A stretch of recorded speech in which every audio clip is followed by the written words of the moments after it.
तो नमस्कार सभी शिक्षक साथियों को। और देखेंगे आज के इस वीडियो में 3 मई 2024 यानी आज की जितने भी इम्पोर्टेंट खबरें हैं नियोजित टीचर के संबंध में निकला हुआ है, प्लस में राज्यकर्मी शिक्षक के संबंध में निकला हुआ है, सभी को जानेंगे। क्या हुआ है आपके विद्यालय में नया नया संशोधन, क्या है नोटिस, सुबह की सबसे बड़ी खबरें देखेंगे एक नज़र में। तो वीडियो को लाइक कर दें ऐसे ही खबरों के लिए। तो पहली खबर है कि 6 से लेकर 11 मई तक 6 दिवसीय आवासीय प्रशिक्षण हेतु प्रतिनियुक्ति आदेश जारी कर दिया गया है। यहाँ पर उसका पत्र यहाँ पर लिखा है, यानी कि देखिए यहाँ पर 6 से लेकर 11 मई तक आपके आवासीय प्रशिक्षण दिया जाएगा। इसके लिए नियुक्ति पत्र जारी हो चुका है। इसमें लिखा गया है उपर्युक्त विषय के संबंध में कहना है कि सतत व्यावसायिक विकास योजना के तहत राज्य के सभी सरकारी विद्यालयों में जितने भी कार्य कर रहे हैं शिक्षक, प्रत्येक का वित्तीय वर्ष में 6 दिवसीय आवासीय प्रशिक्षण दिया जाना अनिवार्य है। ठीक है। वित्तीय वर्ष 2023-24 में लगभग सभी शिक्षकों का प्रशिक्षण राज्य शिक्षा शोध एवं प्रशिक्षण परिषद बिहार पटना द्वारा कराया गया है। प्लस में आपको बताते चले पुनः वित्तीय वर्ष 2024-2025 में राज्य के सभी शिक्षकों को प्रशिक्षण कराया जाना है। इसी क्रम में दिनांक 6 मई 2024 से 11 मई 2024 तक होने वाले 6 दिवसीय आवासीय प्रशिक्षण यानी कि एफएलएन प्रशिक्षण हेतु कक्षा 1 से लेकर 5 तक के सभी शिक्षकों को प्रतिनियुक्त करना सुनिश्चित करेंगे।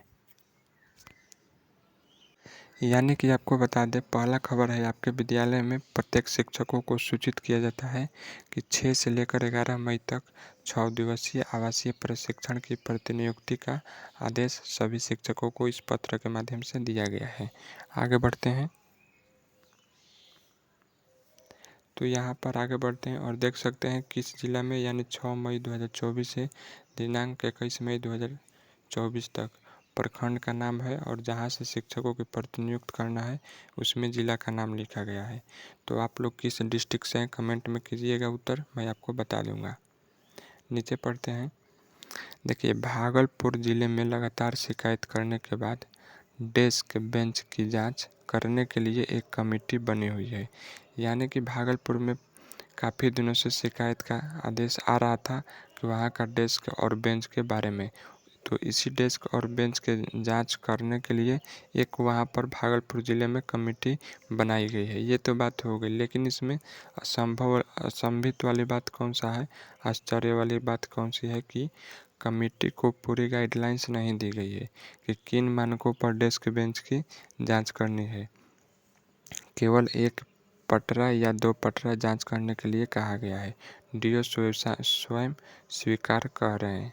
यानी कि जांच के लिए तो कमेटी का गठन हो गया है, लेकिन कमेटी को यह प्रशिक्षण नहीं दिया गया है भागलपुर ज़िले में कि किस प्रकार से बेंच तथा डेस्क को जांच करना है। तो अगला यहाँ पर देख सकते हैं कि यहाँ पर आपको बताते चले कि एक वीडियो वायरल हो रहा था जिसमें बताया जा रहा था कि कपिल देव तिवारी के रिटायरमेंट के बाद विदाई समारोह का वीडियो था, लेकिन इन पर फर्जी शिक्षकों के वेतन भुगतान मामलों में 1 करोड़ गबन का आरोप है। यानी कि एक जमुई के डीओ हैं कपिल देव तिवारी, जो कि फर्जी शिक्षकों के वेतन भुगतान करने के लिए 1 करोड़ रुपया ले चुके थे तथा गबन संबंधित कागजात शॉर्ट सर्किट की आग में जलाने की बात भी सुनने में आई। और जो वह गबन लिए थे यानी घूस लिए थे उनका वेतन भुगतान करने के लिए, तो उनके संबंध में जो कागजात थी उन्होंने शॉर्ट सर्किट के माध्यम से यह जला दिए थे, कुछ इस प्रकार से बता रहे थे। तो अगली खबर को देखते हैं।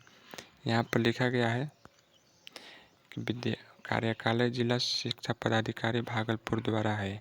तो बेंच डेस्क को किस प्रकार से चेक करना है उसी का बारे में यहाँ पर विवरण दिया गया है। नीचे पढ़ते हैं।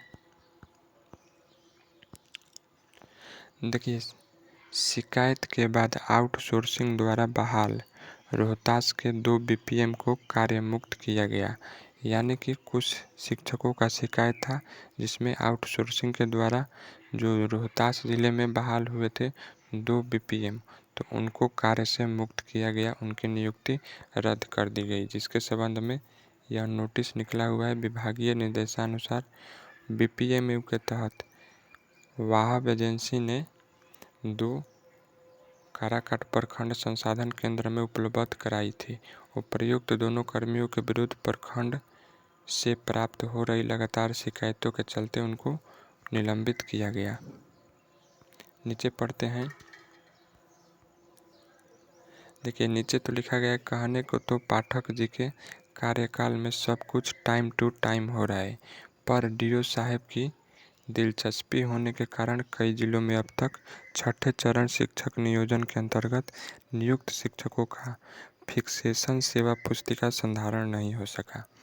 देखिए इसमें कुछ शिक्षक लोगों का यह बात कहना है कि कहने को तो पाठक जी के कार्यकाल में सब कुछ टाइम टू टाइम हो रहा है, यानी कि पाठक जी का जो अभी कार्यकाल है उसमें सभी शिक्षकों का काम टाइम से बताया जा रहा है कि टाइम से हो रहा है, पर डीओ साहब की दिलचस्पी होने के कारण, यानी कि डीओ साहब की दिलचस्पी होने के कारण कई जिलों में अब तक छठे चरण शिक्षक नियोजन के अंतर्गत नियुक्त शिक्षकों का पे फिक्सेशन सेवा पुस्तिका संधारण नहीं हो सका है। तो ये थी। और नीचे पढ़ते हैं। तो अगला समाचार है कि 2 शिक्षकों को, किन किन शिक्षकों को, तो श्री नवीन कुमार कनिष्क एवं श्री नवीन कुमार की सेवा को यहाँ पर ब्लॉक कर दिया गया है। और नीचे पढ़ते हैं।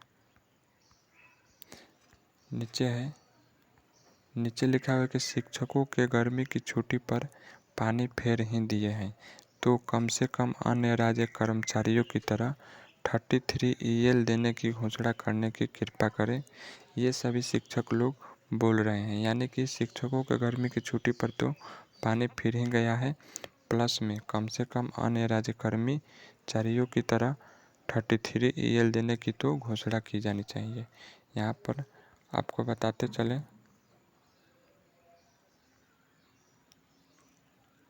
यहाँ पर एक बड़ी खबर है कि बिहार विद्यालय प्रविष्ट यानी बिहार विद्यालय विशिष्ट शिक्षक नियमावली 2023 के नियम के परिप्रेक्ष्य में स्थानीय निकाय के शिक्षकों की सक्षमता परीक्षा के संबंध में एक आवश्यक सूचना है।